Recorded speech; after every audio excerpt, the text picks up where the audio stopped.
अस्सलाम वालेकुम स्टूडेंट। आज हम लोग 11th class math new book के चैप्टर नंबर 1 के बारे में डिस्कस करेंगे। चैप्टर नंबर 1 है कॉम्प्लेक्स नंबर। इसका इंट्रोडक्शन ही हम लोग पहले देखते कि इंट्रो में क्या कह रहा है। कॉम्प्लेक्स नंबर क्या होते हैं?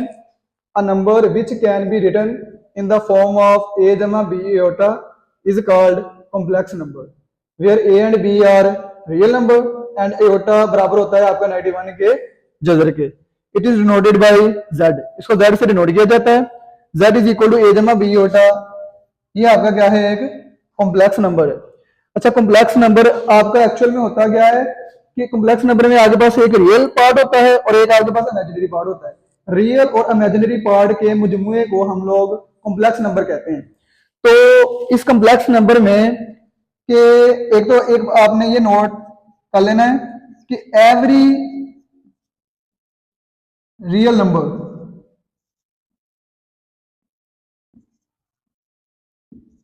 is a complex number. For example, अगर मैं जस्ट यहां पर 2 भी लिखता हूं तो मैं 2 को क्या लिख सकता हूं?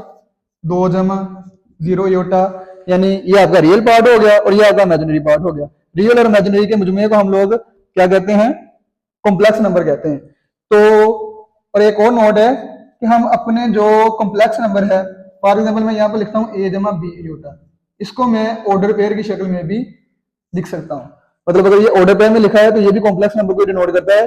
कॉमे से पहले वाला जो होता है वो आपका रियल पार्ट होता है और जो कॉमे के बाद वाला होता है वो आपका इमेजिनरी पार्ट होता है। और इसके अलावा अगर ये हमारी इक्वेशन नंबर 1 है, इक्वेशन नंबर 1 में इन if a is equal to 0 in equation 1 then देखो क्या होगा कि अगर आपका a 0 हो जाएगा तो z इज इक्वल टू आ जाना b iota, यानी ये आपका कॉम्प्लेक्स नंबर है। लेकिन ये वो वाला कॉम्प्लेक्स नंबर है जहां पर आपका रियल पार्ट है ही नहीं, तो हम इसको क्या कहेंगे?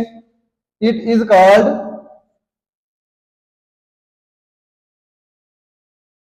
Pure complex number. इसी तरह एक और आप इस तरह भी कर सकते हैं कि अगर इस इक्वेशन नंबर 1 में अगर b 0 हो जाए, if b is equal to 0 in equation 1 then आपका क्या बन जाएगा? ये z is equal to 0 iota, z is equal to आपका क्या आ जाएगा? a। It is called real number.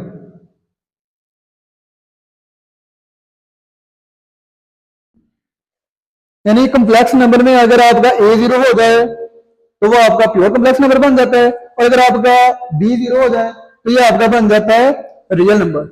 अच्छा, ये नंबर अगर फॉर एग्जाम्पल मेरे पास इस तरह की इक्वेशन है एक्स स्क्वायर जमा 1 इज इक्वल टू 0, तो X square is equal to ये 1 उधर जाकर क्या हो जाएगा?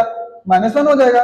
दोनों तरफ मैं स्क्वायर रूट लूंगा तो यहां पर क्या आ जाएगा? जमा माइनस आ जाएगा। तो एक्स ये स्क्वायर से जजर कैंसिल हो गया, एक्स इज इक्वल टू जमा माइनस। अब 1 का जजर तो आपका 1 होता है, लेकिन -1 का जजर ये अनडिफाइंड चीज है, यानी इसको डिफाइन नहीं किया गया। तो मैथ में हम लोग जब जजर में -1 आ जाता है तो हम उसको आयोटा फॉर्म में लिख देते हैं, यानी इसको हम लोग इमेजिनरी नंबर कहते हैं। तो अब हम लोग mathematics class 11th chapter number 1 के पहले क्वेश्चन के बारे में डिस्कस करेंगे। पहला क्वेश्चन हमारा क्या है कि हमने मल्टीप्लिकेटिव इनवर्स निकालना है। तो मल्टीप्लिकेटिव इनवर्स का ये मैंने फार्मूला लिखा है कि अगर a कॉमा b का अपने मल्टीप्लिकेटिव इनवर्स निकालना है तो उसका फार्मूला है a ओवर a स्क्वायर जमा b square comma minus b over a square जमा b स्क्वायर। पहला पार्ट है, ये आपको क्वेश्चन दिया हुआ है। एक बात आपने याद रखनी है कि कॉमे से जो पहला होता है उसे हम लोग a कहते हैं और कॉमे के बाद वाला जो एलिमेंट होता है उसे हम लोग b कहते हैं। तो फॉर एग्जाम्पल हमारा यहाँ पर a -4 है और b हमारा 7 है, तो हमने यहाँ पर जस्ट वैल्यूज पुट करनी है। मल्टीप्लिकेटिव इनवर्स ऑफ a की जगह आपने -4 पुट कर दिया और b की जगह आपने 7 पुट कर दिया। तो देखो यहाँ पर भी आपने a की जगह -4 पुट किया, इसी तरह ये -4 का स्क्वायर जमा 7 का स्क्वायर, क्योंकि बी आपका 7 है। इसी तरह आप लोगों ने यहां पे वैल्यूज पुट करनी है। माइनस बी की वैल्यू क्या है 7, ए की वैल्यू -4 इसका स्क्वायर जमा बी की वैल्यू 7 इसका स्क्वायर। तो यहां पर अब आपने देखना है ये -4 आपका वैसे ही, अब ये -4 का स्क्वायर है। -4 के स्क्वायर का एक्चुअल में मतलब ये होता है कि आपने